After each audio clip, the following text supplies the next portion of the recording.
ಯೇಸು ಕ್ರಿಸ್ತನ ಪರಿಶುದ್ಧವಾದ ನಾಮಕ್ಕೆ ಸ್ತೋತ್ರವಾಗಲಿ. ಈ ದಿನ ಶತ್ರುಗಳ ನಾಶ ಖಂಡಿತ ಎಂಬ ಸಂಗತಿಯನ್ನು ಕುರಿತು ಧ್ಯಾನಿಸೋಣ. ಕೀರ್ತನೆಗಳು 2ನೇ ಅಧ್ಯಾಯ 1-4 ವಾಕ್ಯ.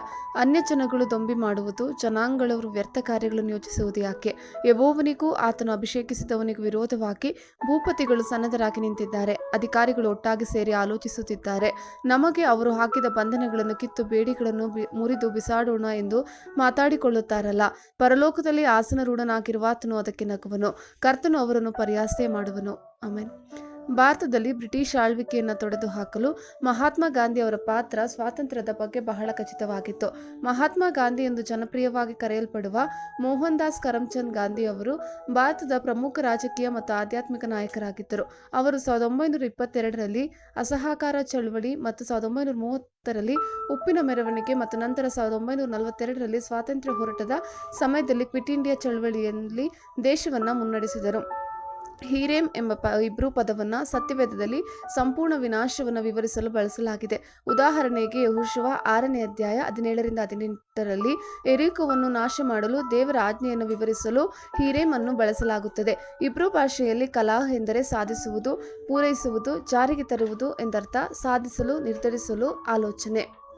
ನಮ್ಮ ಮೂಲಕ ಶತ್ರುಗಳ ಕೆಲಸವನ್ನು ಕೊನೆಗೊಳಿಸಬೇಕೆಂದು ದೇವರು ಬಯಸುತ್ತಾನೆ. ಯೆಹೋವ ದೇವರು ಅಮಲೇಕ್ಯರನ್ನು ಸಂಪೂರ್ಣವಾಗಿ ನಾಶ ಮಾಡುವಂತೆ ರಾಜ ಸೌಲನಿಗೆ ಆಜ್ಞಾಪಿಸಿದನು.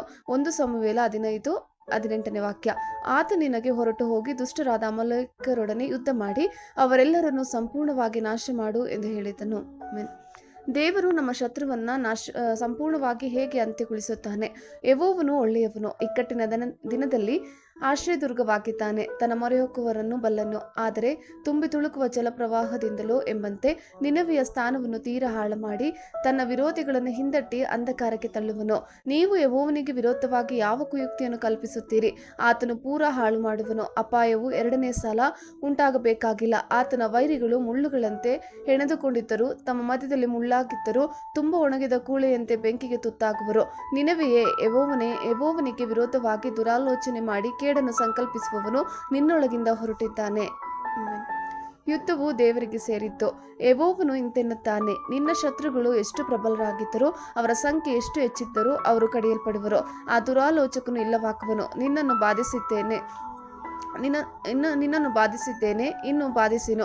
ಅಶ್ಶೂರವೇ, ನಿನ್ನ ಹೆಸರಿನ ಸಂತಾನ ಬೀಜವು ಇನ್ನು ಬಿತ್ತಲ್ಪಡಬಾರದೆಂದು ಯೆಹೋವನಾದ ನಾನು ಆಜ್ಞಾಪಿಸಿದ್ದೇನೆ. ನಿನ್ನ ದೇವರ ಮಂದಿರದೊಳಗಿಂದ ಕೆತ್ತಿದ ವಿಗ್ರಹವನ್ನು, ಎರಕದ ಬೊಂಬೆಯನ್ನು ಕಡಿದು ಬಿಡುವೆನು. ನಿನಗೆ ಗೋರಿಯನ್ನು ಸಿದ್ಧ ಮಾಡುವೆನು, ನೀನು ತುಚ್ಛ. ಶತ್ರು ತೀರಾ ನಾಶವಾಗಿದ್ದಾನೆ. ನಹುಮ 1:15. ಆಹಾ, ಶುಭ ಸಮಾಚಾರವನ್ನು ತಂದು ಸಮಾಧಾನವನ್ನು ಸಾರುವ ದೂತನ ಪಾದಗಳು ಪರ್ವತಗಳ ಮೇಲೆ ತ್ವರೆಪಡುತ್ತವೆ. ಯೆಹೂದವೇ, ನಿನ್ನ ಹಬ್ಬಗಳನ್ನು ಆಚರಿಸಿಕೋ, ನಿನ್ನ ಹರಕೆಗಳನ್ನು ಸಲ್ಲಿಸು.